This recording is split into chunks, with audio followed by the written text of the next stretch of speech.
Hey, what's up guys, aarava here, and welcome back to a brand new video here today where we are playing MotoGP 22 early for the very first time. We've got a preview build of the game, so massive thanks to Milestone and Kosh Media for the early code, and we're going to check out this preview build. Obviously limited in what we can check out, so for those of you who thought this video may be very similar to the ones where I play the career mode and pretty much just crash every single lap, no, it's not going to be exactly that, although in playing the game early and trying to get gameplay for this video, that did happen a lot.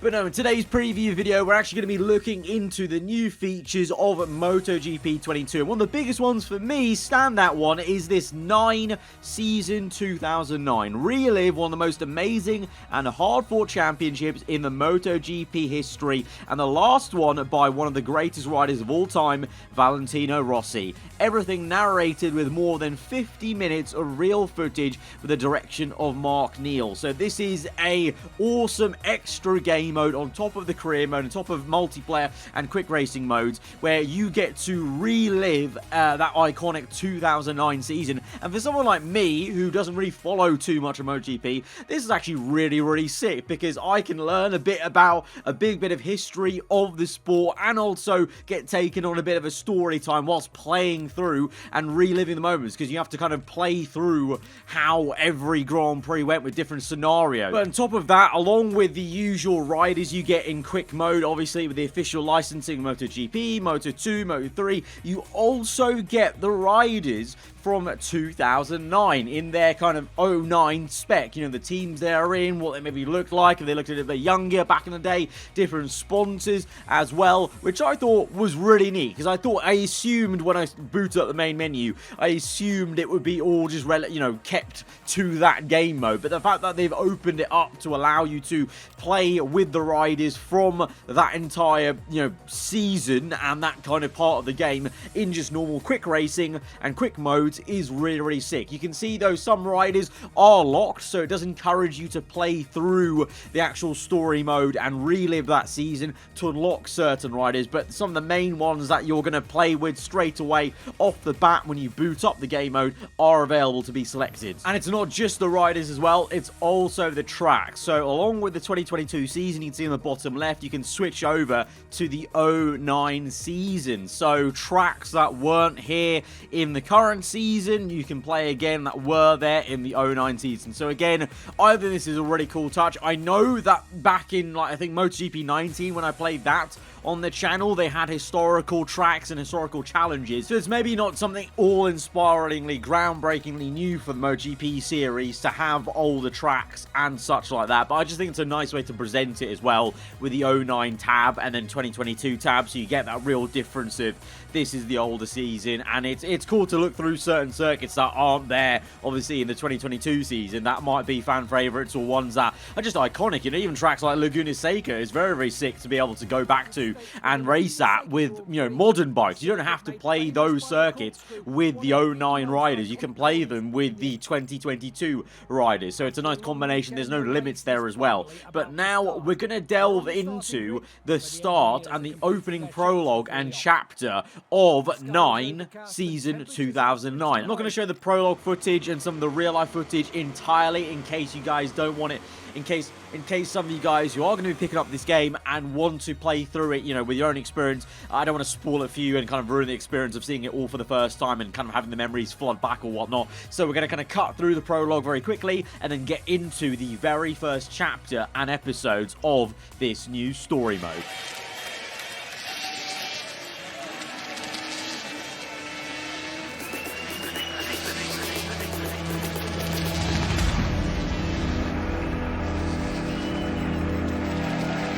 Two 2001, 2, 3, 4, 5 world championships in a row. But then 2006, machine problems, human errors, and injuries. In 2009, Valentino Rossi sets out to win it again. A new record in his sights, and no thoughts of retirement in his head. There are only 3 problems: Jorge Lorenzo, Casey Stoner, and Danny Pedrosa. So that was the prologue then to this entire game mode, and then you can see we've got a series of chapters. You obviously have to play through each one to unlock the next one. I believe in this preview build I can play the first 4 chapters, but we'll just be delving into the first one just to have a little bit of a taster of what is to come, and we're going to kick things off with chapter 1 at Losail.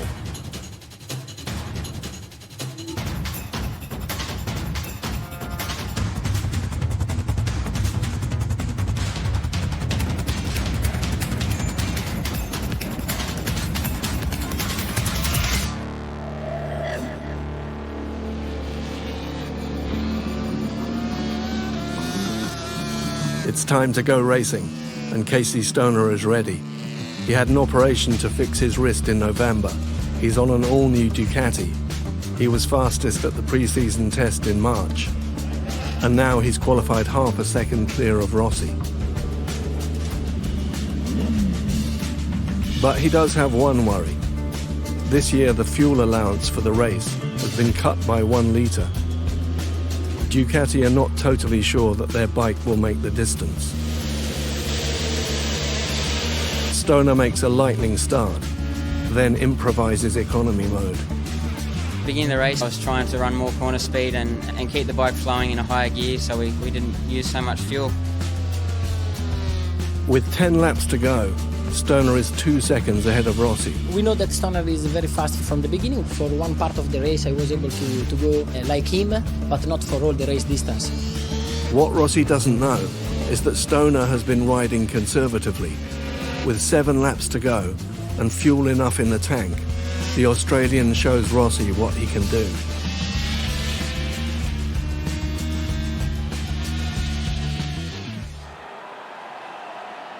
Rossi's still fighting. 7 laps to go. Time to shake him off. In the next 4 laps, open the gap to over 5 Right, seconds. so here we are then, taking control of Casey Stoner, and I really love the way it transitioned from the real-life footage, and they used the same camera angle on the shot on the onboard of the bike to transition into this. So we've cut later on into this challenge, so we have to do for a couple of laps then, trying to maintain first place, and a secondary objective of extending the lead to Rossi. So we're playing small little snippets, you know, 5 laps, 3 laps here, little snippets of these races that happened in real life in 09, and we're kind of reliving and redoing the real life situations and trying to obviously match what happened in real life as we play through the season. So straight away for me, it was almost like reliving way back, you know, in F1 2012, where you had the champions mode and you relive little moments of the world champions, you know, different scenarios and whatnot. And anytime F1's done anything like that, where it's a scenario-based thing, it's kind of almost like that, but obviously the scenario is a real-life scenario, and you kind of, well, if you've obviously watched MotoGP from back then, you know what happened, but you get to relive it now. This very cool experience of you actually have to go out there and do what the riders did in real life in 09. Not a great start. Stoner and Capirossi are ahead of you going into turn 1. Then Lorenzo goes past. Fight back to second and go after Stoner. So you can see the snippets are quite small and snappy, so I think you're going to be able to get through the game mode pretty rapidly. I think, I don't know, maybe in later chapters the challenges are harder, potentially. I would maybe guess that's a kind of a good guess of how it'd be, but the initial kind of challenges and scenarios are only a couple of laps to get the objectives. In this case, in episode 2 of chapter 1, we're now riding as Rossi, and we're trying to get up into P2 now and maintain that, and the secondary objective is trying to distance ourselves from third place by a second. So that's that first big goal that pretty much you should always be aiming for, and then the secondary one is maybe for more experienced players where they're able to try and bridge the gap or, you know, grow the gap or whatever is the case. Lorenzo slips back to 5th behind Capirossi and Dovizioso. He knows he can go faster. It's a confidence thing. Under new rules, the bikes are now all on Bridgestone tyres. Rossi and Stoner were already on Bridgestone in 2008, but Lorenzo was on Michelin. The Spaniard is still getting used to the Bridgestones. They behave a little differently at the limit, and it's a knife edge where the rubber meets the road. Stoner and Valentino, they are a little bit stronger than us. They are more experienced with the Bridgestone tire, and we are still improving. But now's no time to play it safe. 5th place is not okay. This is not going to plan. 4th on lap 2, 5th on lap 3. Get past Capirossi and Dovizioso. You need that podium.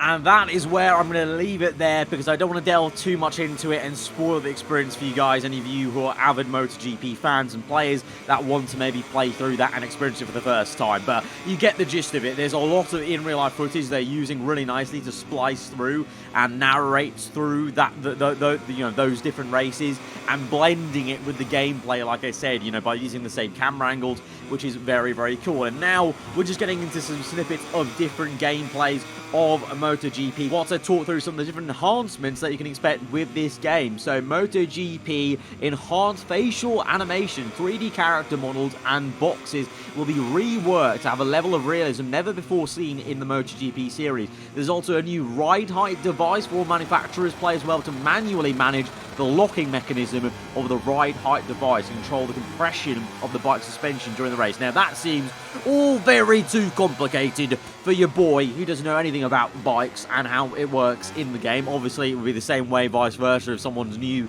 to F1, they don't know how the setups work and whatnot, but I'm sure that is going to be a pretty cool thing in there as well. And on top of that, also enhanced track surfaces, so they'll be polished to have better rideability, refined suspension systems for better racing feel when passing over the curves. And I felt that as well, even as, you know, a noob playing MotoGP, compared to what I was playing MotoGP 21, I thought the curves were so much more, I could feel them rumbling in the controller, and in some cases they were so much more dangerous and you had to be really careful about them, but at the same time you also knew that danger was coming because the feedback was so much better through the controller, through the triggers. And then this is a big one as well that even I can understand this is massive, is tyre deformation. The tyre will be deformed according to the lean angle, braking and acceleration of the bike in order to have a more realistic tyre behavior, making the experience closer to reality. So that is a massive thing. Obviously in the, you know, with motor racing, any kind of motor racing, you know, the contact patch, the surface area